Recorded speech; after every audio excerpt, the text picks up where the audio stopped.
The sun hung low on the western horizon, painting the Montana sky in strokes of crimson and gold. William Quigley wiped sweat from his brow, his calloused hands stained with the day's labor. For 5 years, he had worked this land alone, speaking only to his horses and cattle, the silence broken solely by the occasional rumble of thunder or the plaintive lowing of his herd. Then, like a dream cutting through the afternoon haze, a woman's voice carried across the fields to him. "Hello there. Might you have some water to spare?" William turned slowly, squinting against the setting sun. A woman stood at the edge of his property, one hand raised in greeting, the other steadying a horse that had clearly traveled a great distance. He stared, unable to remember the last time he'd heard a human voice that wasn't his own echoing off the walls of his empty home. "Mister? I don't mean to trouble you, but my canteen's run dry, and it's been a long ride." Something in her toned determination wrapped in exhaustion pulled William from his stupor. He nodded once and gestured toward the well near the barn. As she approached, he noticed her clothes were trail-worn but well-made, her posture straight despite obvious fatigue. She wasn't from these parts. That much was clear. "Thank you kindly," she said, leading her horse toward the well. "I'm Lily Whitaker." "Most folks call me Lily." William cleared his throat, his voice rough from disuse. "William Quigley. Most folks don't call me anything at all." A smile touched her lips, unexpected and bright against the dusty backdrop of his ranch. "Well, Mr. Quigley, I'm pleased to make your acquaintance all the same." He watched as she drew water from the well, her movements efficient despite her weariness. Her chestnut hair was pinned beneath a practical hat, but a few strands had escaped, framing a face that spoke of intelligence and resolve. "Where you headed?" William asked, the question feeling foreign on his tongue. "Silverdale," she replied, helping her horse drink before quenching her own thirst. "I've taken a position as the new schoolteacher." William frowned. "Silverdale's a good 20 miles west. You won't make it before nightfall." Lillian glanced at the darkening sky, then back at her horse, whose sides heaved with exhaustion. "I fear you're right, Mr. Quigley. Is there somewhere nearby I might find lodging?" William shifted uncomfortably. The nearest town was a half-day's ride in the opposite direction. He looked at his house, modest but sturdy, built by his own hands after he'd returned from the war in '65. He hadn't had a visitor in years, let alone a woman. "Got a spare room," he said finally, the words coming out gruffer than intended. "It ain't much, but it's clean. Horse can rest in the stable." Surprise registered on her face, followed quickly by relief. "I wouldn't want to impose." "Ain't no imposition if I'm offering," William replied, already turning toward the stable. "Come on. Night falls quick out here." As Lillian followed him, leading her weary mount, William felt something shift in the air around his ranch, as if the land itself had been holding its breath for years and had finally exhaled. Inside the stable, William helped her unsaddle her horse, noting the quality of her tack despite its wear. She worked alongside him without hesitation, her hands moving with practiced ease. "You know your way around horses," he observed. "My father raised them back in Ohio," she said, brushing her palm along her mare's neck. "This is Penny. She's carried me all the way from Denver." "That's quite a journey for a schoolteacher." Something flickered across Lillian's face, a shadow quickly masked. "Sometimes a fresh start is worth the distance, Mr. Quigley." William didn't press. Everyone in the West carried secrets. It was an unspoken rule not to dig too deep. He finished settling the horse, then led Lillian to his house, suddenly aware of its Spartan appearance through a stranger's eyes. The main room served as both kitchen and living area, with a stone fireplace dominating one wall. His furnishings were simple, but solid, a table with 4 chairs, though he only ever used one, a bookshelf sparsely populated, and a rocking chair facing the hearth. Everything was orderly, if not particularly welcoming. "The spare room's through there," he said, pointing to a door off the main room. Used to be my brother's, before he moved on to California. Lillian nodded, taking in her surroundings with an expression William couldn't quite read. It's a fine home, Mr. Quigley. William, he corrected, surprising himself. If you're staying under my roof, might as well use my given name. A smile touched her lips again. William, then. And I'm Lily. He nodded, turning quickly to the stove to hide the unexpected warmth that spread through him at the sound of his name on her lips. I'll fix some supper. You must be hungry after your travels. As William moved about the kitchen, he was acutely aware of Lily's presence. She'd removed her hat, revealing hair the color of autumn leaves, twisted into a practical bun at the nape of her neck. She offered to help, but he declined, and used to sharing his space and routines. Instead, she settled at the table, watching him with curious eyes. How long have you been out here, William? Going on 5 years now, he replied, slicing salt pork into a pan. Came west after Appomattox. Wasn't much left for me back east. You fought in the war, then? William nodded, his jaw tightening. Union cavalry. Lost my brother James at Gettysburg. Different brother than the one who went to California, he added, as if that mattered. I'm sorry, Lily said softly. The war took too many good men. William glanced at her, noting the genuine sympathy in her eyes. That it did. As they ate the simple meal of beans, salt pork, and cornbread, William found himself talking more than he had in years. Lily was easy to talk to, asking questions that invited response without demanding too much. She told him about growing up in Ohio, her journey west, and her hope to make a difference as a teacher in Silverdale. They say the town's growing, she explained. The silver mines are bringing in families, and those families have children who need educating. Town's rough, William warned. Mining camps aren't known for their gentility. Lily's chin lifted slightly. I'm made of sterner stuff than I might appear, William. Besides, children deserve education regardless of where they're born or raised. The conviction in her voice stirred something in William, a respect that went beyond her pretty face or pleasant manner. Here was a woman with purpose, who'd traveled across a dangerous country alone to fulfill it. After supper, William showed Lily to the spare room, apologizing for its plainness. She thanked him warmly, their fingers brushing as he handed her an extra blanket. The brief contact sent an unexpected jolt through William's arm, and he withdrew quickly, bidding her good night with a gruff nod. Alone in his room, William lay awake, listening to the unfamiliar sounds of another person moving about his house.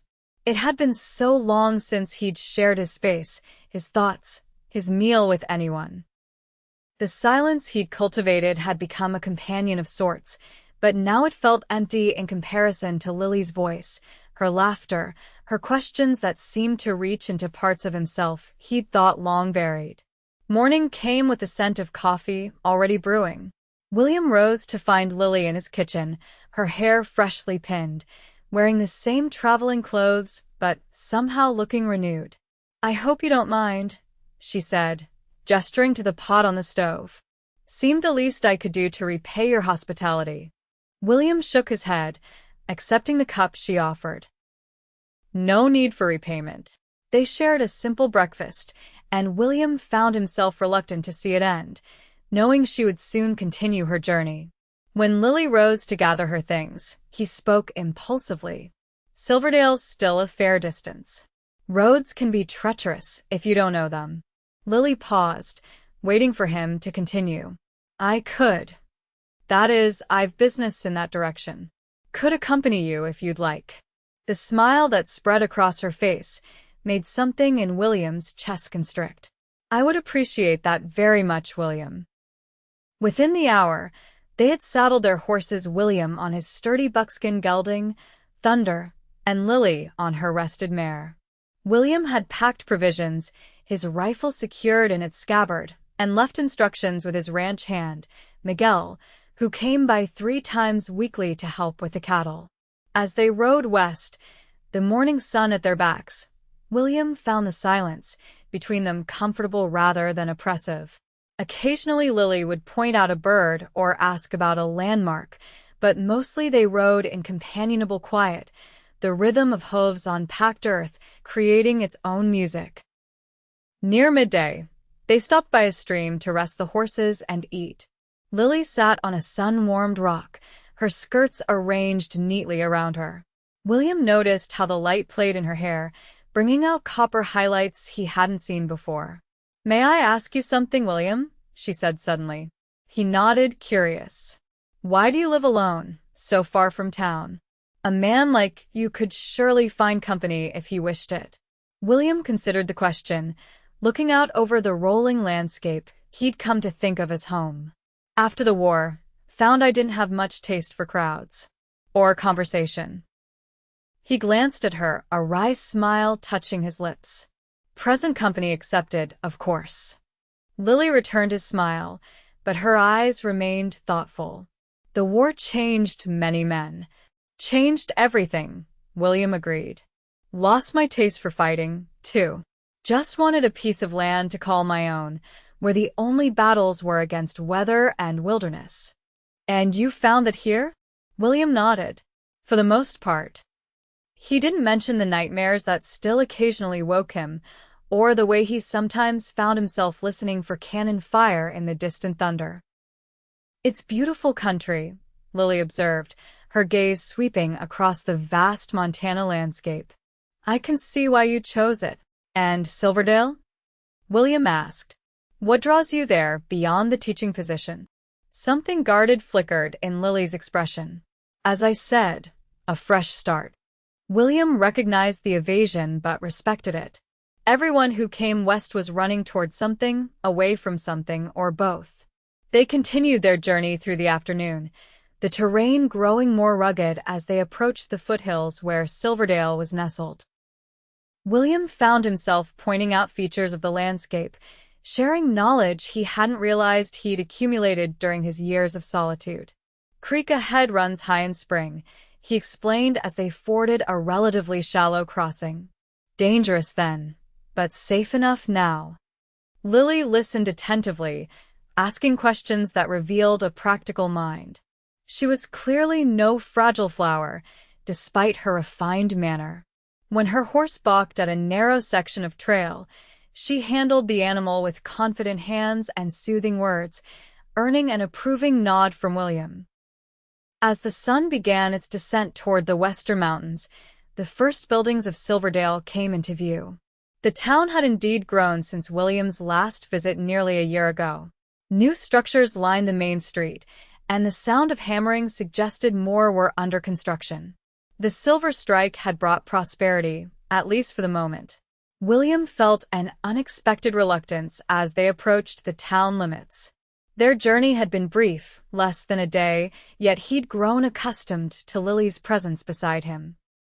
The thought of returning to his silent ranch suddenly seemed less appealing than it had 2 days prior. "The schoolhouse should be at the north end of town," Lily said, breaking into his thoughts. The letter from the town council mentioned it was newly built. William nodded, guiding his horse toward the quieter end of the main thoroughfare, away from the saloons and mining offices that dominated the southern portion. They passed a general store, a small church, and a doctor's office before spotting a modest but well-constructed building with large windows and a small bell tower. "That must be it," Lily said, her voice betraying both excitement and nervousness. Adjacent to the schoolhouse stood a small cottage, presumably the teacher's residence. As they approached, a portly man in a suit too fine for the frontier setting hurried toward them from the direction of the town hall. "Miss Whitaker."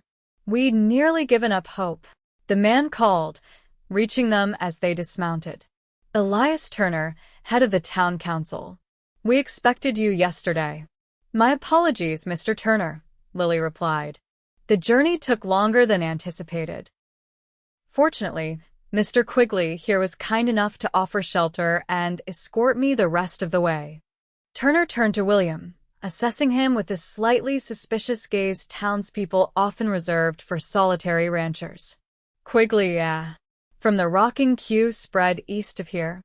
William nodded, his expression neutral.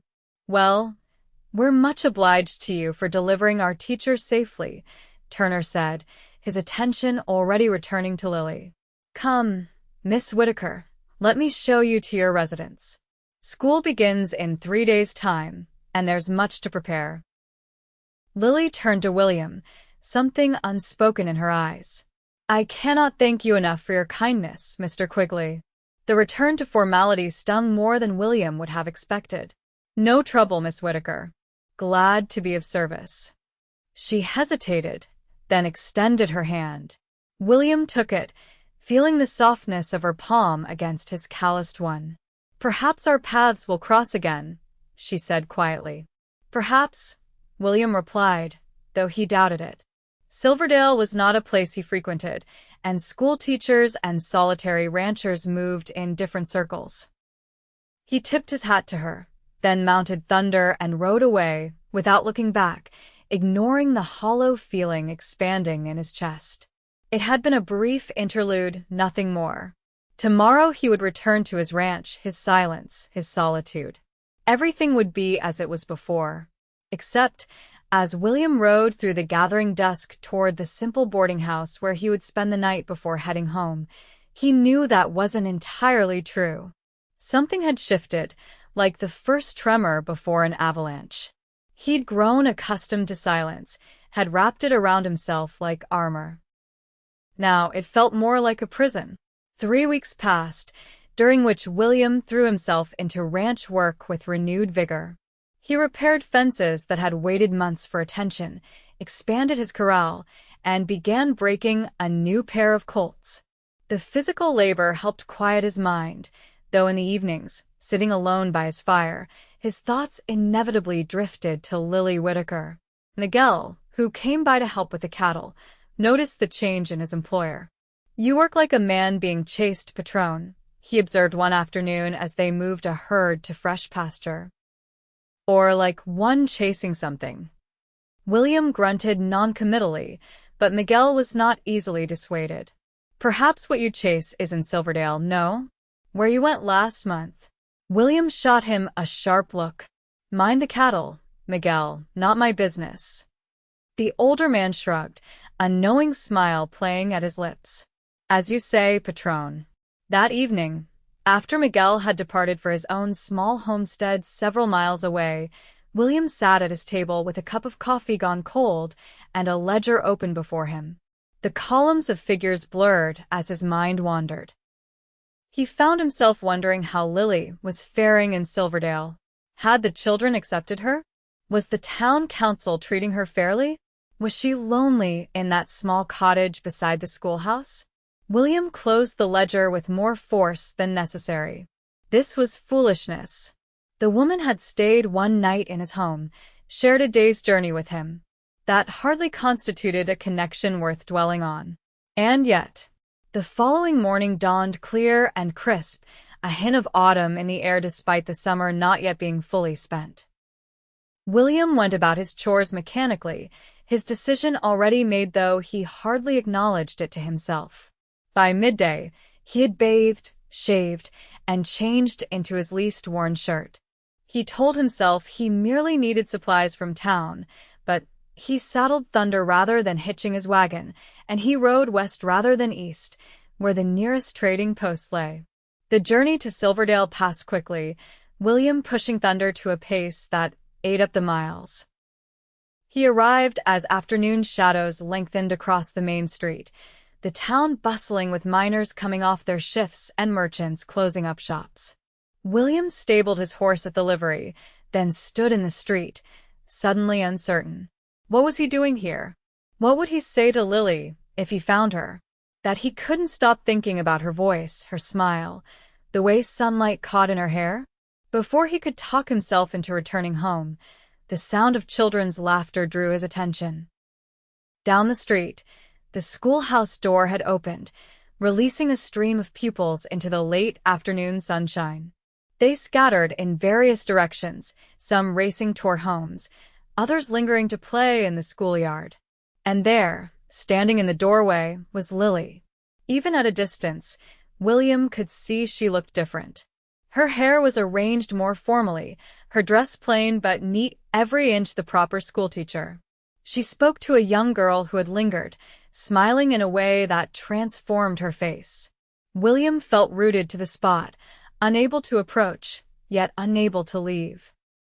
Then Lily looked up, her gaze sweeping the street and landing on him. Surprise registered in her expression, followed by something William couldn't identify at this distance. She said something to the child, who nodded and ran off, then began walking in William's direction. "Mr. Quigley," she said when she reached him, her voice formal but her eyes warm. "What brings you to Silverdale?" William cleared his throat, suddenly aware of how unprepared he was. "Supplies," he said, gesturing vaguely toward the general store, though he carried no purchases. Lily raised an eyebrow, a slight smile playing at her lips. "I see. And have you found everything you were looking for?" "Not yet," William replied, holding her gaze. "Just arrived, actually." Lily nodded, glancing around as if suddenly aware they were standing in the middle of the street. Several passers-by had already given them curious looks. "Perhaps you would care to walk with me? I was just heading home, and the evening is pleasant." William nodded, falling into step beside her as they walked toward the northern end of town. They moved in silence for a moment, William struggling to find words now that he was actually in her presence. "How are you finding Silverdale?" he finally asked. "Students giving you trouble?" Lily laughed, the sound lighter than he remembered. "Some." "That's to be expected. Most are eager to learn, though. Their parents have sacrificed much to build lives here, and they want their children to have opportunities they didn't." "And the town? Treating you well?"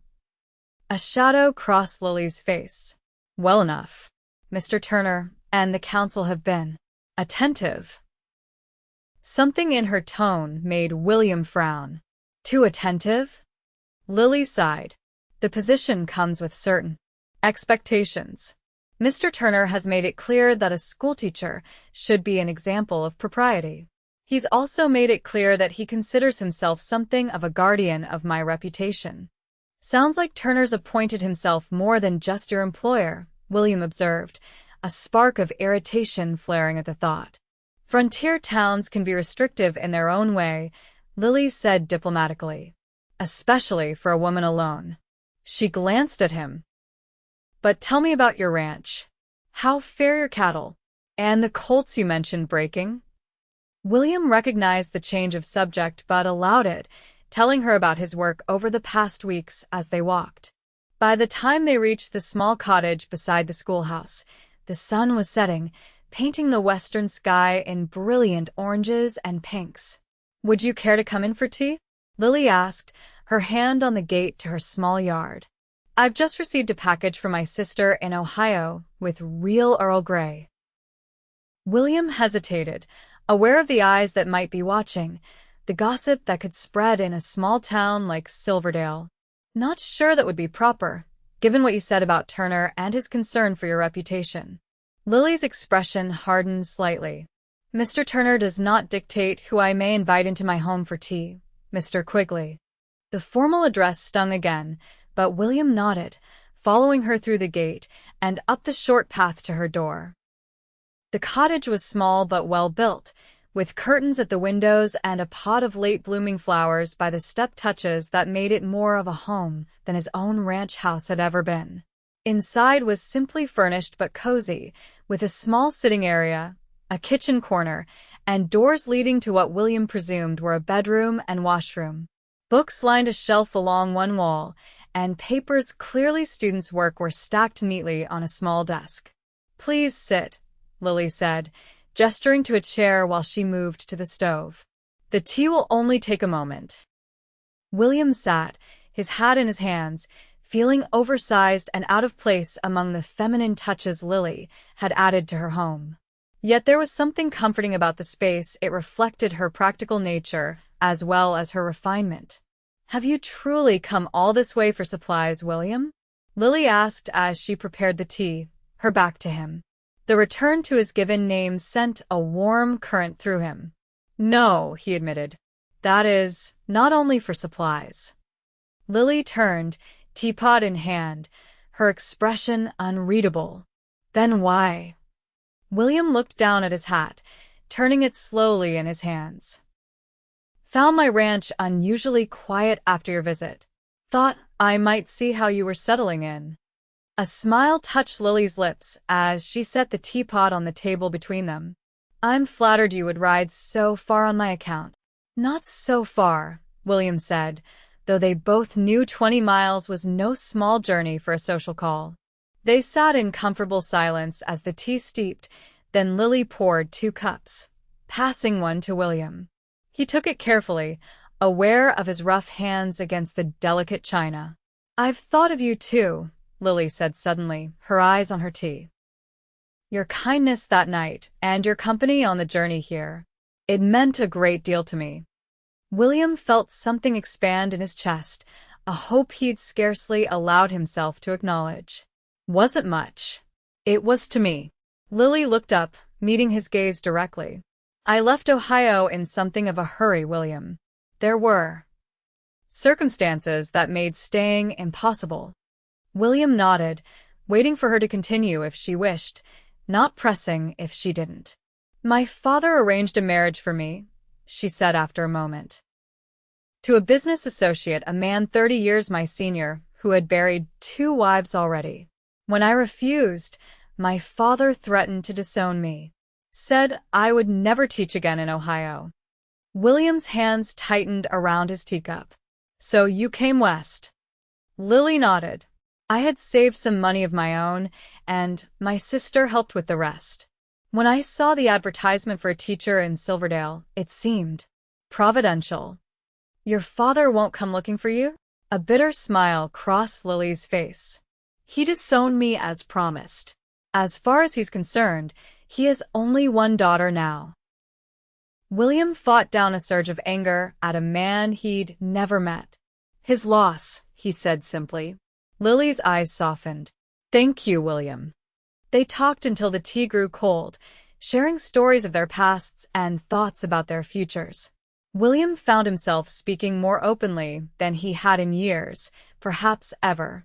There was something about Lily that invited confidence, that made him want to share the thoughts he usually kept locked inside.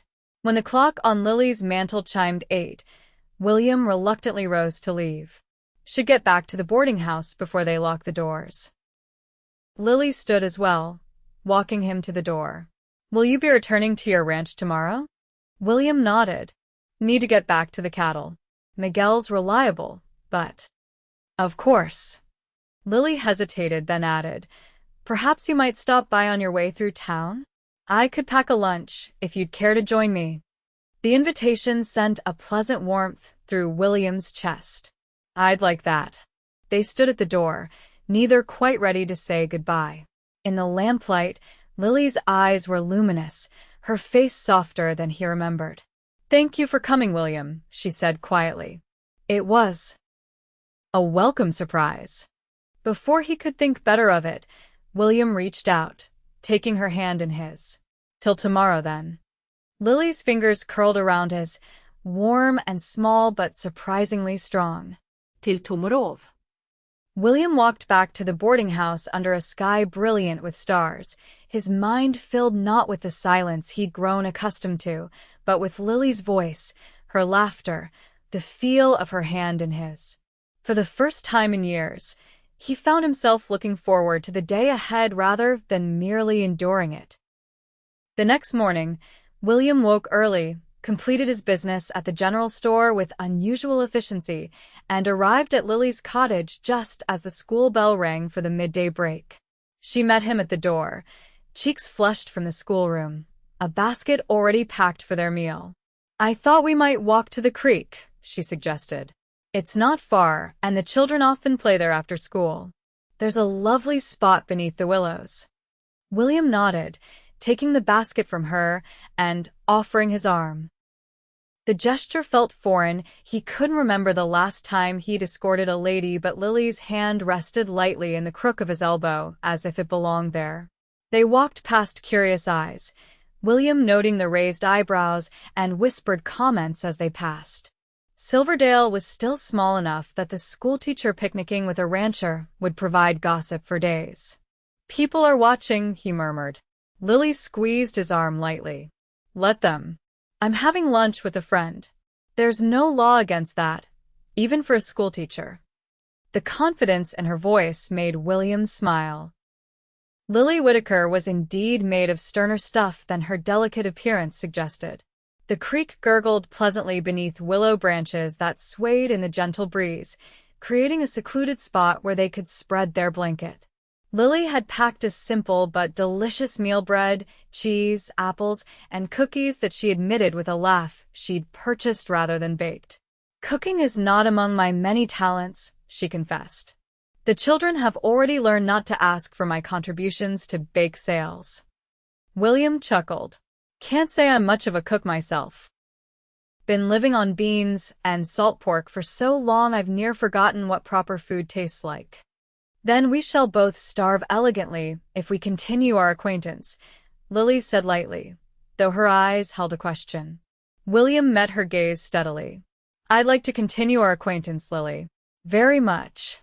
A smile spread across her face, as warm as the sunlight filtering through the willow branches. "As would I, William." They talked through the meal, William finding himself laughing more than he had in years. Lily told stories of her students, the mischievous Turner twins, serious little Sarah Jenkins, who corrected her spelling, while Jimmy Foster, who couldn't sit still but could recite poetry from memory. William shared tales of ranch life, of Miguel's wisdom, of the antics of young calves in springtime. All too soon, it was time for Lily to return to her classroom. William walked her back to the schoolhouse, reluctant to see their time together end. "When might you return to Silverdale?"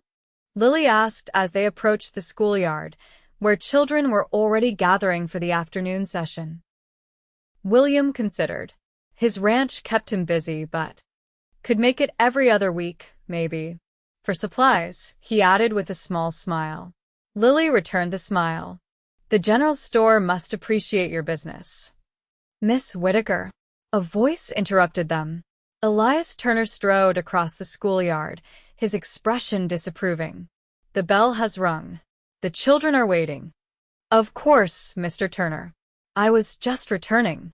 Lily's voice was polite but cool. Turner's gaze shifted to William, taking in his trail-worn clothes and the hat held respectfully in his hands. "Mr. Quigley. Didn't realize you were still in town." "Heading out now," William replied evenly. "Just escorting Miss Whitaker back to the schoolhouse." Turner's frown deepened. How gentlemanly. "Miss Whitaker, a word before you begin class, if you please." Lily's chin lifted slightly. "The children are waiting, Mr. Turner. Perhaps after school would be more appropriate." Turner looked as if he might argue, then nodded stiffly. "Very well. My office for a clock." As he walked away, Lily turned to William. "I apologize for Mr. Turner's manner. He takes his position as head of the school board rather seriously." "No need to apologize," William said. "Man's just doing his job, protecting the town's investment in their schoolteacher." Lily's expression suggested she had more to say on the matter, but the children were indeed waiting. "Will you be leaving immediately?" William nodded. "Need to get back before dark." "Then safe travels, William." Her voice softened on his name. "And thank you for a lovely afternoon." "My pleasure," William replied, meaning it more deeply than he could express. "In 2 weeks, then?" Lily's smile was answer enough. William watched her walk into the schoolhouse, her back straight, head held high, before mounting thunder and turning eastward toward home. The ride back to his ranch passed in a blur of thoughts and memories: Lily's laughter, the feel of her hand on his arm, the way her eyes brightened when she spoke of her students. For the first time since he'd staked his claim on this land, William found himself counting the days until he could return to town rather than until he could leave it. The 2 weeks passed slowly, filled with the usual ranch work and occasional visits from Miguel, who raised knowing eyebrows at William's improved mood but wisely kept his comments to himself. William found himself taking extra care with repairs around the house that he'd long neglected, seeing his home through new eyes, Lily's eyes, perhaps. When he finally rode back to Silverdale, it was with a sense of anticipation he hadn't felt in years. He arrived on a Saturday, knowing Lily would be free from school duties, and made his way directly to her cottage. She opened the door at his knock, her face lighting up in a way that made his heart beat faster. "William, I was hoping you'd come today." She invited him in for tea, and they talked for hours, the conversation flowing easily between them.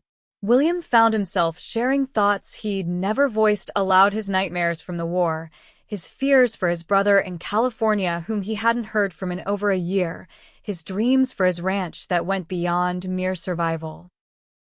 Lily listened with genuine interest, sharing her own hopes and fears, in return her desire to make a difference in her students' lives, her worries about her sister back in Ohio, her occasional loneliness in a town where she was respected but held at a distance due to her position.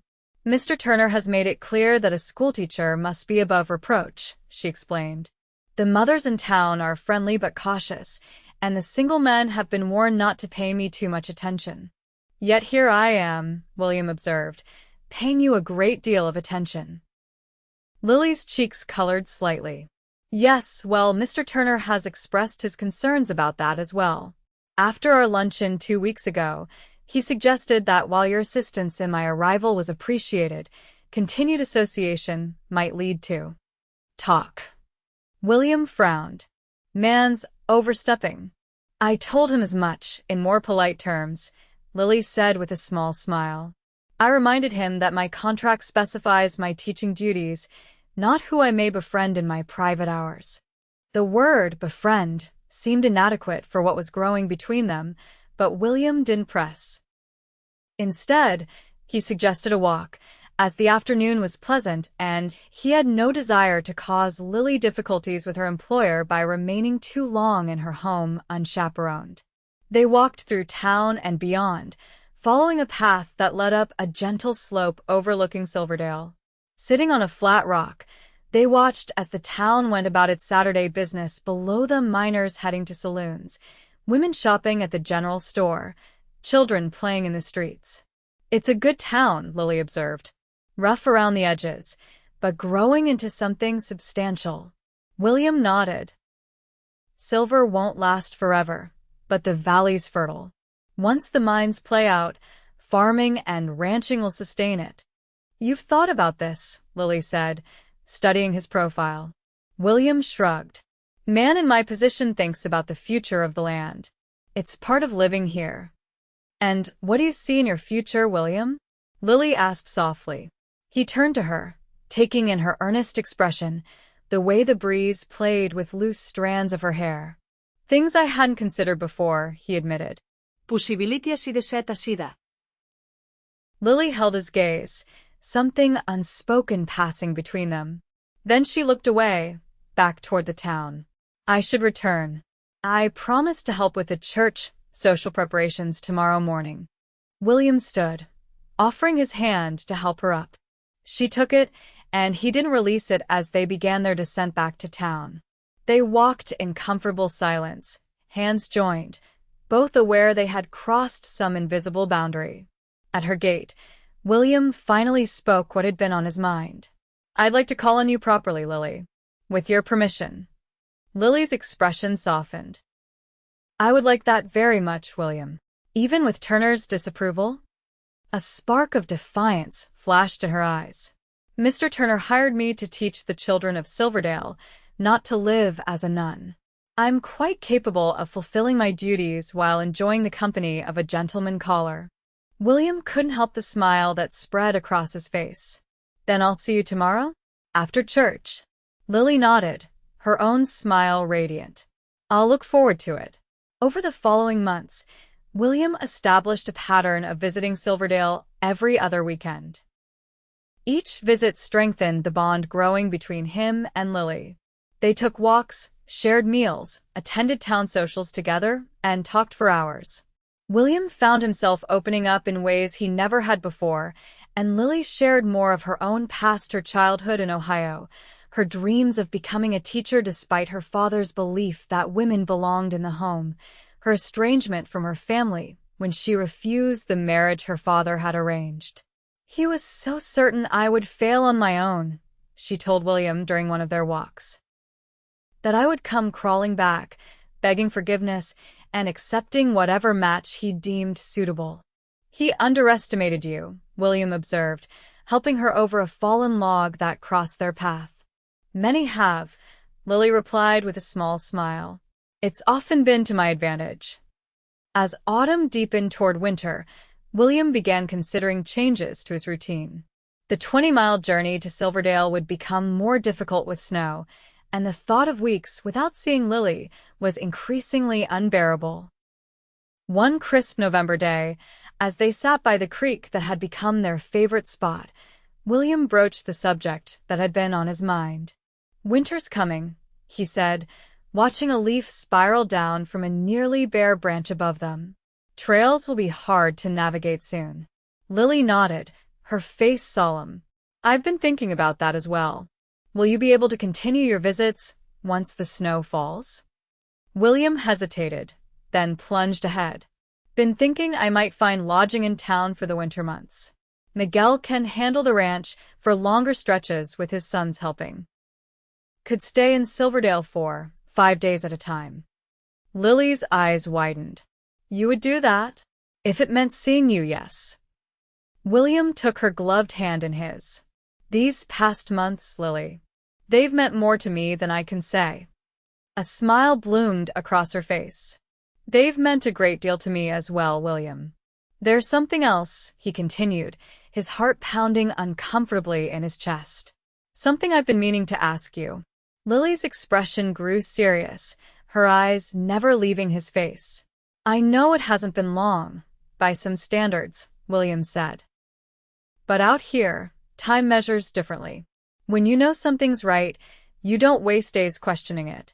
He shifted to face her fully, still holding her hand. "Lily Whitaker, I've grown to care for you more than I thought possible. My life before you came into it seems empty in comparison." Would you? "That is, I'm asking if you would consider becoming my wife." Lily's free hand went to her mouth, her eyes bright with unshed tears. For a moment that stretched painfully, she didn't speak, and William felt doubt creep in. "I know I'm not much of a catch," he said quickly. "Ranch is modest, and I'm not the most sociable man. But I swear I'd do everything in my power to make you happy, to give you the life you deserve." "William," Lily interrupted, squeezing his hand, "you misunderstand my silence. I'm not hesitating because I doubt you or what you offer. I'm overcome because I had convinced myself that happiness of this kind wasn't meant for me." Hope flared in William's chest. "Does that mean—" "Yes," Lily said, her smile breaking through like sunshine. "Yes, I will marry you, William Quigley." William pulled her into his arms, hardly believing his good fortune. Lily's arms wound around his neck as he held her close, breathing in the scent of her hair, feeling the solid reality of her against him. When they finally broke apart, William realized he had forgotten something important. "Don't have a ring," he apologized. "Didn't plan this properly." Lily laughed, the sound joyful and free. "I don't need a ring to know your heart, William. But if it matters to you, we can find one in town." "It matters," William said firmly. "Want to do this, right?" They walked back to town hand in hand, both slightly dazed by the turn their afternoon had taken. At the jewelry shop, a recent addition to Silverdale's growing business district, William selected a simple gold band with a small sapphire that matched Lily's eyes.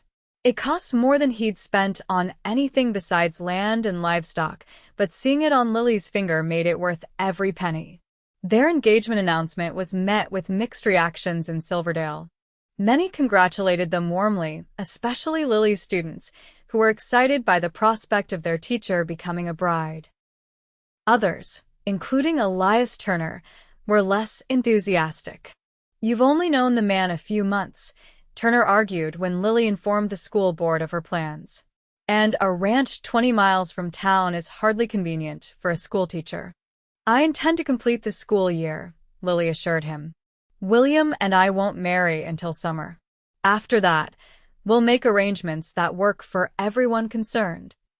Turner frowned. The board hired you with the understanding that you were committed to the position long term. And I am committed to education, Lily replied firmly. But I'm also committed to building a life with the man I love. Surely those two commitments can coexist. The debate continued for weeks, with various solutions proposed and rejected.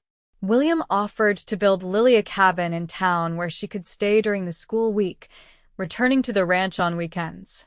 Turner countered that a married woman's place was with her husband, and that Lily's divided attention would shortchange the students.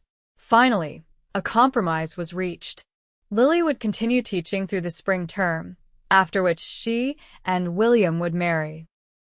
The school board would begin searching for a new teacher, with Lily's assistance in the selection process. And William would consider selling his ranch to purchase land closer to Silverdale, allowing Lily to potentially return to teaching once they were settled.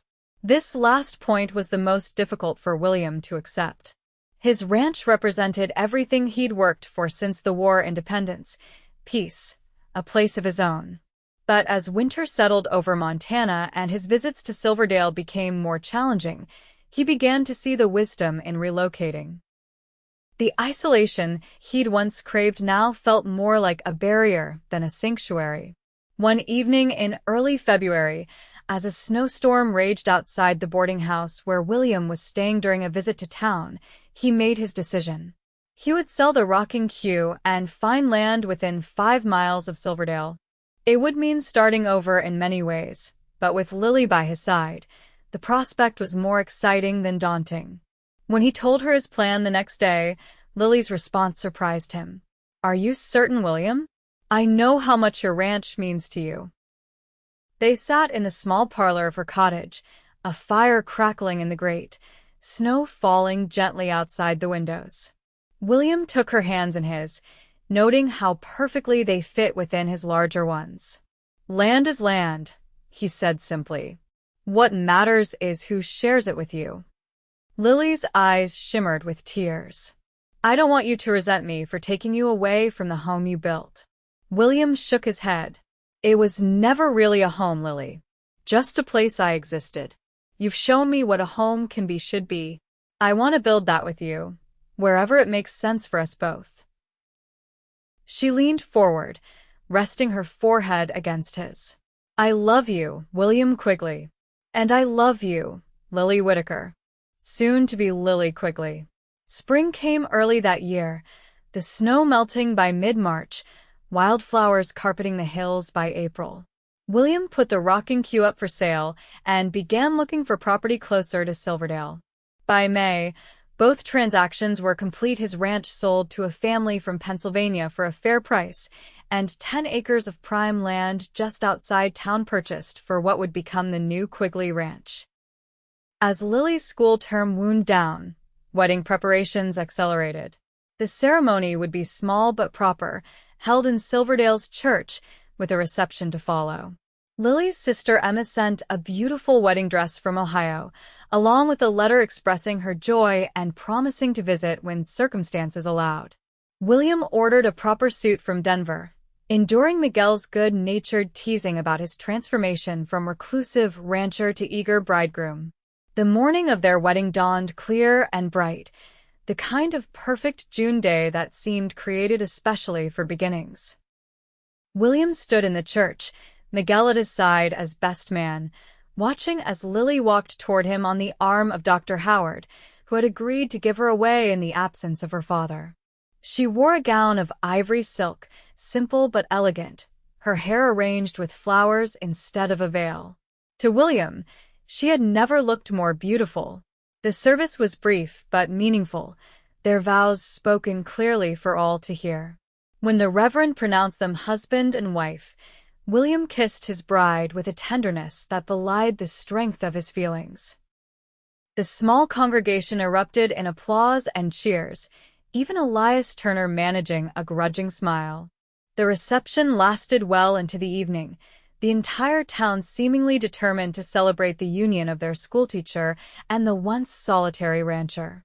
As darkness fell, William and Lily slipped away to the small cabin William had built on their new property, just a temporary home until the main house was completed, but theirs nonetheless. Alone at last, William took Lily in his arms, still hardly believing his good fortune. "Mrs. Quigley," he murmured against her hair. Lily laughed softly. "I'm still getting used to the sound of that." "We have a lifetime for you to practice," William replied, leading her toward the bedroom door.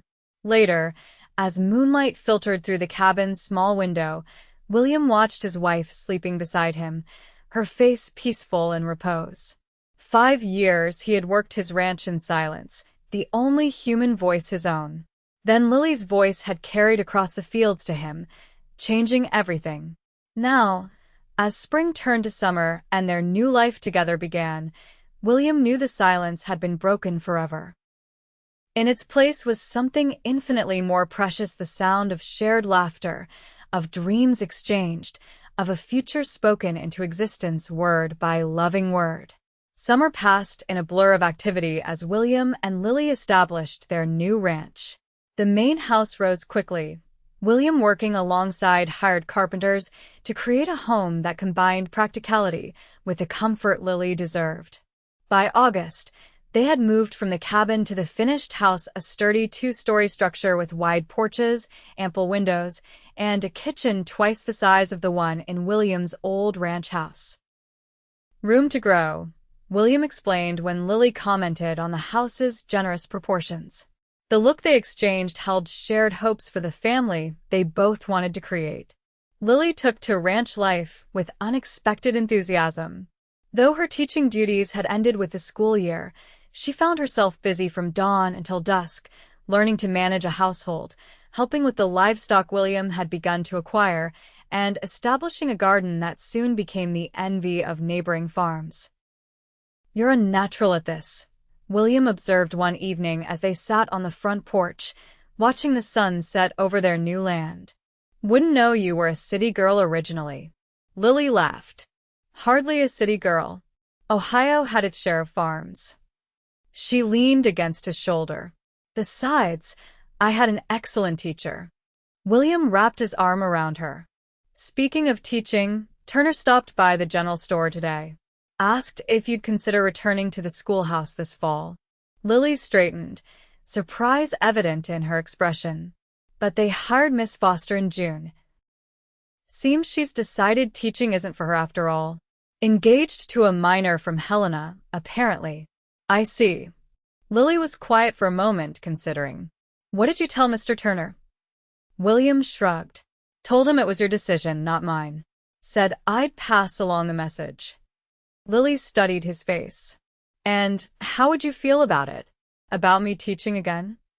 William considered the question seriously. "Ranch is close enough that you could ride in daily, without trouble. And I know how much you love teaching." He took her hand. "If it's what you want, I support it." Lily's expression softened. "When I came west, I thought I would have to choose between having a career and having a family. It means more than I can say that you don't ask me to make that choice." William brought her hand to his lips. "Never want to cage you, Lily. Your spirit's what I fell in love with." The next morning, Lily rode into town to speak with Turner about resuming her position. By afternoon, it was settled she would return to the classroom when the fall term began in 3 weeks' time. Life settled into a new rhythm. Lily rode to school each morning, returning in the late afternoon to join William in ranch work before they prepared supper together. Evenings were spent by the fire, reading aloud to each other or discussing the day's events. Weekends were devoted to ranch projects, visits to town, or occasionally hosting neighbors for Sunday dinner, a social practice William would have avoided in his previous life but now embraced as part of building community in their new home. By Christmas, there was news to celebrate beyond the holiday. Lily was expecting their first child, due in late spring. William received the announcement with a mixture of joy and trepidation, his own fatherless childhood leaving him with few models for the role he would soon assume. "You'll be wonderful," Lily assured him, guiding his hand to rest on her still flat stomach. "You have so much love to give, William. Our child will be blessed to have you as a father." As winter deepened and Lily's condition became more evident, arrangements were made for her to finish the school year early. A young woman from Denver, highly recommended by the Territorial Education Board, would arrive in April to take over her classes, allowing Lily to prepare for the baby's arrival. The ranch prospered under William's careful management. He had chosen his new land while the soil was fertile, water plentiful, and the proximity to town made selling excess produce and livestock simpler than it had been at the Rocking Q. By spring, he had 3 hired hands helping with the expanded operation, allowing him more time to focus on preparing for fatherhood. May brought wildflowers, new calves, and increasing anticipation as Lily's time approached. William insisted on having Dr. Howard move into their spare room for the final week, unwilling to risk any delay when the moment came. "You're fussing, William," Lily told him with fond exasperation as he rearranged the nursery furniture for the 3rd time. "Women have been having babies since the beginning of time." "Not my baby," William replied stubbornly. "Not my wife." Lily's labor began on a warm evening in late May, the sun still visible above the western mountains. Dr.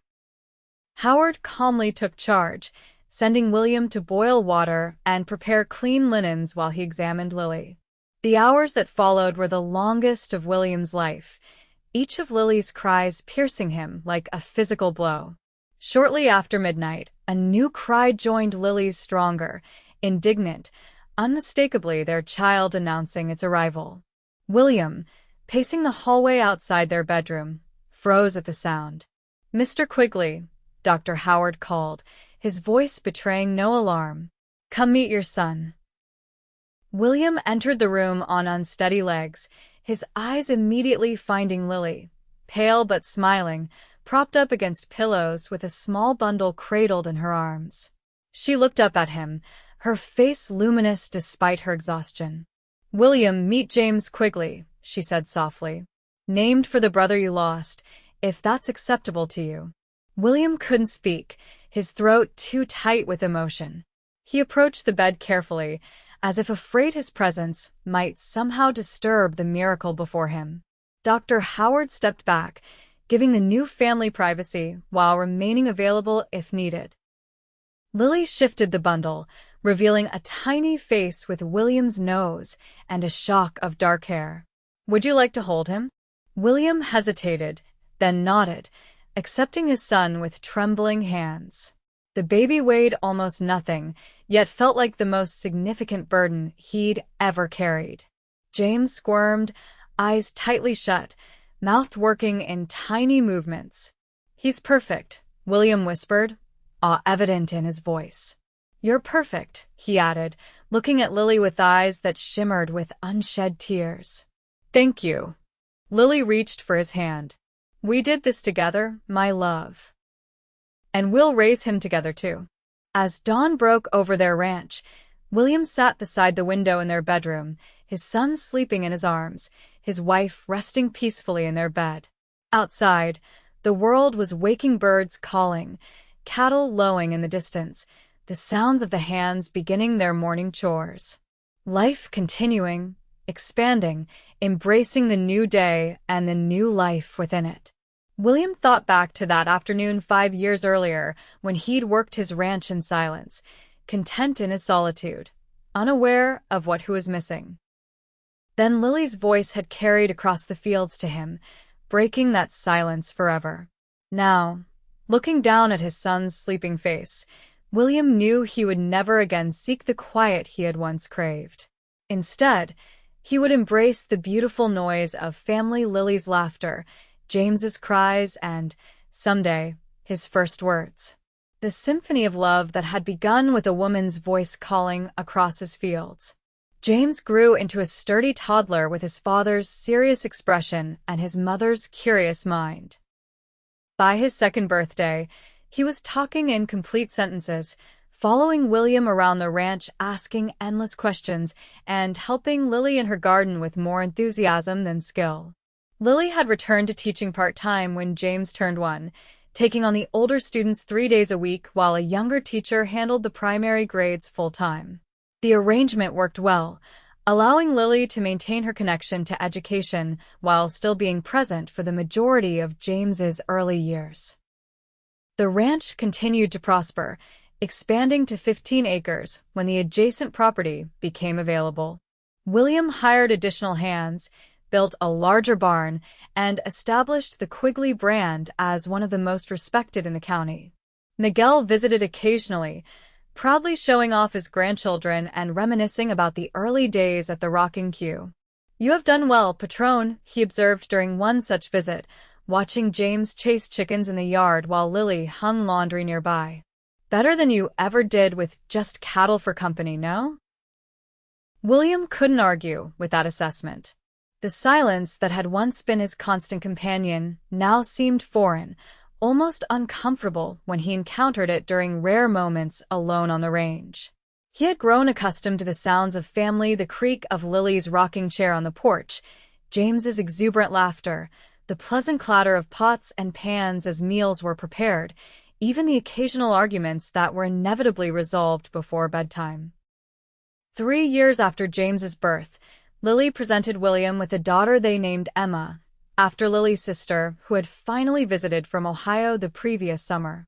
Emma had Lily's auburn hair and William's quiet temperament, observing the world thoughtfully before engaging with it. James appointed himself her protector from the moment she came home from the doctor's office, refusing to let anyone but his parents hold her without his supervision. Life wasn't without its challenges. The winter of 1875 brought record snowfall that isolated the ranch for weeks and claimed several head of cattle despite William's best efforts. A fire in Silverdale's business district the following spring destroyed the general store and damaged the schoolhouse, requiring community-wide effort to rebuild. And a brief Indian uprising in a neighboring territory brought back William's war nightmares for a time, though the conflict was resolved before reaching their county. Through it all, William and Lily faced each challenge together, their partnership strengthening with each obstacle overcome. They complemented each other naturally, William's practicality balancing Lily's idealism, her warmth softening his occasional gruffness, his steadiness anchoring her when doubts arose. By their 10th anniversary, the Quigley Ranch had become a cornerstone of the Silverdale community. Their home regularly hosted gatherings that brought together ranchers, townspeople, and even Elias Turner, who had grudgingly admitted that Lily's marriage hadn't diminished her effectiveness as an educator. William, once the definition of a solitary man, found himself comfortable at the center of a wide social circle, respected for his honesty, work ethic, and quiet generosity to those in need. On a warm June evening, as they celebrated a decade of marriage with a small party for close friends, William found a moment alone with Lily on their porch, away from the laughter and conversation inside. "Happy, Mrs. Quigley?" he asked, wrapping his arm around her waist as they looked out over the land they'd built together. Lily leaned against him, her head resting on his shoulder. "Completely, Mr. Quigley. Are you?" William considered the question, thinking back to the man he'd been before Lily entered his life, isolated, silent, existing rather than living. The contrast with his present couldn't have been more profound. "More than I ever thought possible," he answered honestly.